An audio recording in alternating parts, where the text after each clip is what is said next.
1 Kings, chapter 2. Not long before David died, he told Solomon, "My son, I will soon die, as everyone must, but I want you to be strong and brave. Do what the Lord your God commands and follow his teachings. Obey everything written in the law of Moses. Then you will be a success, no matter what you do or where you go. You and your descendants must always faithfully obey the Lord. If you do, he will keep the solemn promise he made to me that someone from our family will always be king of Israel." Solomon, don't forget what Joab did to me by killing Abner, son of Ner, and Amasa, son of Jether, the two commanders of Israel's army. He killed them as if they were his enemies in a war, but he did it when there was no war. He is guilty, and now it's up to you to punish him in the way you think best. Whatever you do, don't let him die peacefully in his old age. The sons of Barzillai from Gilead helped me when I was running from your brother Absalom. Be kind to them and let them eat at your table. Be sure to do something about Shimei, son of Gera from Bahurim in the territory of Benjamin. He cursed and insulted me the day I went to Mahanaim. But later, when he came to meet me at the Jordan River, I promised that I wouldn't kill him. Now, you must punish him. He's an old man, but you're wise enough to know that you must have him killed." David was king of Israel 40 years. He ruled 7 years from Hebron and 33 years from Jerusalem. Then he died and was buried in Jerusalem. His son Solomon became king and took control of David's kingdom. One day, Adonijah went to see Bathsheba, Solomon's mother, and she asked, "Is this a friendly visit?" "Yes, I just want to talk with you." "All right. She told him. Go ahead." "You know that I was king for a little while, Adonijah replied, and everyone in Israel accepted me as their ruler, but the Lord wanted my brother to be king. So now things have changed. Would you do me a favor?" "What do you want?" Bathsheba asked. "Please ask Solomon to let me marry Abishag. He won't say no to you." "All right. She said. I'll ask him." When Bathsheba went to see Solomon, he stood up to meet her, then bowed low. He sat back down and had another throne brought in so his mother could sit at his right side. Bathsheba sat down and then asked, "Would you do me a small favor?"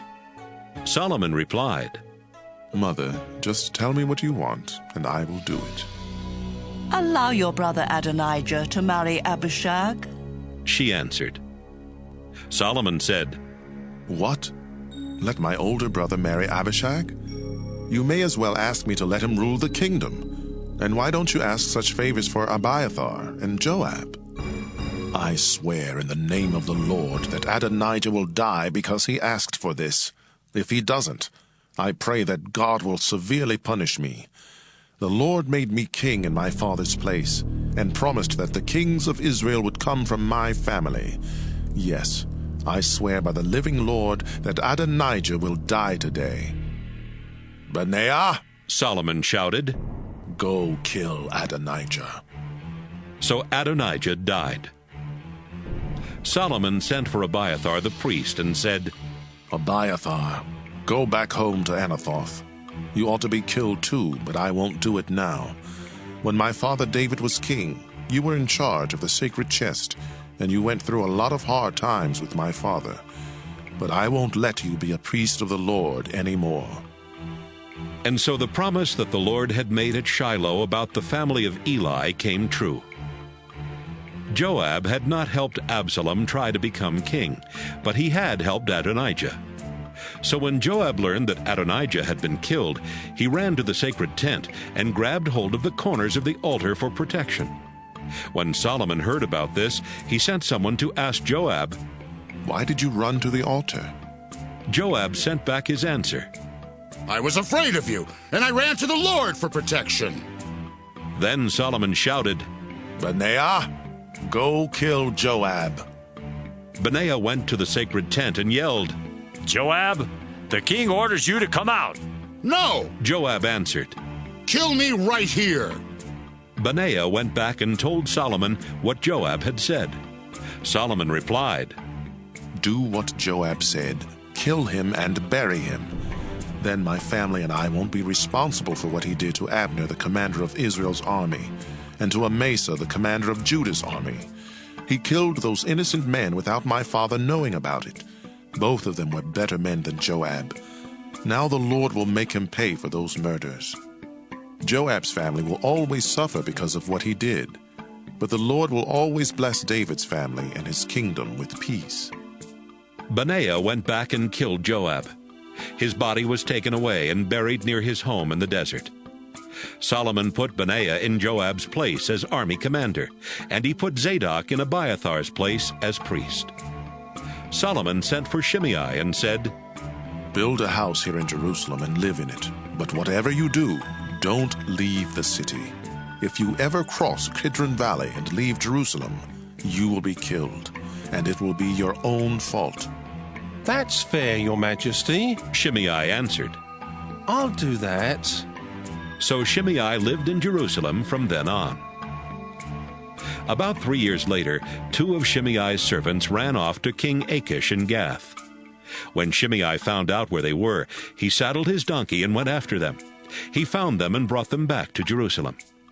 Someone told Solomon that Shimei had gone to Gath and was back.